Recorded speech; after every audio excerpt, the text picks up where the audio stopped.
My name is Blaze the Man. Let me teach you basic things, okay? File, right? Don't mind that, by the way. That's pretty much this map, but I just renamed it. Studio settings, right?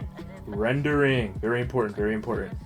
Editor quality level. At one point, my studio was at like 2, and this is pretty buns. This is very buns. Don't do that, okay? You want to instead set it to 21. That's max right there. Boom, look at that. Beautiful. I can see my whole map, right?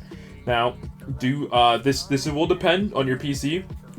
If your PC can render this, awesome sauce. Big thumbs up for you. Wow, give it up. Give it up. Wow, look at that. If not, I should mess around with it. Maybe like 15 or something. I don't know. Just really just mess around. Preferably, it looks cool if the grass moves, but yeah, that's about it. FOV stuff. Camera right here up on workspace. Okay.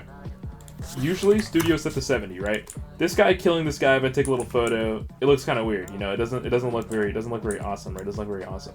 Camera, FOV 20. Look at that. Look at that. That's peak right? That's peak, right? I can also change it to 25 too. 25, 20. Really not that bad, you know. If you really want to dabble with 15, you know, that's also not that bad of a photo either. You know what I mean? But yeah, preferably just 25 to 15. I don't know. You do whatever you think works best, okay? Another thing as well, keep your models. Like this guy right here, for example, right? He looks like this on my base plate, okay? I keep him like that, all right? Another thing, important thing too, avatar importer. This guy right here, it's a pal of mine. That's a friend, okay? Avatar importer. You can find this in plugins on the toolbox. Just look up avatar importer, right? This one right here by Citronox. All right, this guy right here. This one's awesome. Okay, real simple, right? Avatar importer. Let's put in Blazin the Man. Right, that's me right there. Import R6, or if you want to, also R15. Right. Boom. There I am. That's me. That's me right there. Okay. Another thing as well is camera waypoint. This is very important if you like. Let's say you're on this map, right? And you're like, oh man, what's a good angle? Oh, this looks like a pretty good angle, right? Camera waypoint. I have mine right here. I'll just make a new one. Add save. I'll name it like map 2. Create save. Load. Opens up like this. Add waypoint. Awesome angle. Awesome angle, right? Now I can just go around the place. I can come over here, right? Oh yeah, look at that. Look at that. Oh yeah, awesome, awesome. I'm moving my guys around, right? Go to. Boom. Locked in. I'm locked in. It doesn't save FOV settings, so be prepared to change it all the time. Like, whenever I'm, like, posing these guys and all that, I set it to 70. And if I go to it, it doesn't look cool. But, change it to 20. Look at that. Awesome sauce right there, okay?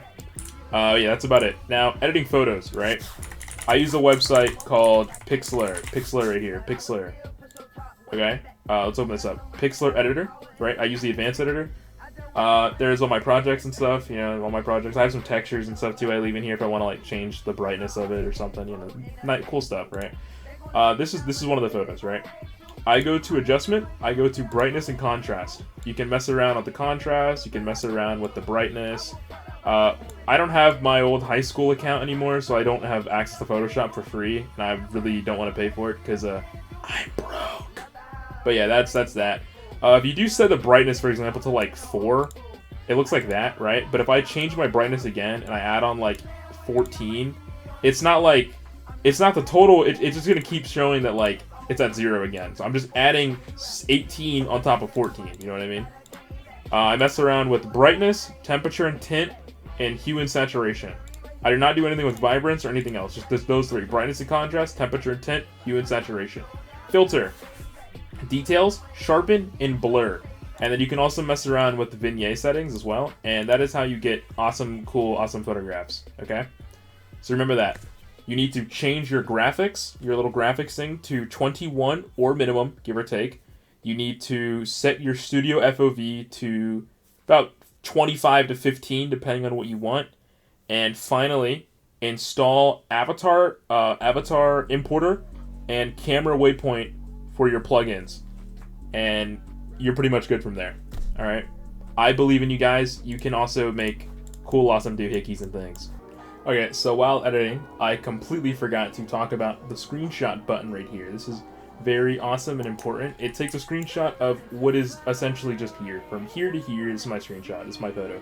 I want a real big photo. I might, you know, just grab the edge of my screen right here and just drag it out like that, or alternatively, I can just completely X out of properties, X out of Explorer, and now I get a really big photo. All right, I press screenshot, it puts the screenshot wherever my Roblox screenshots are.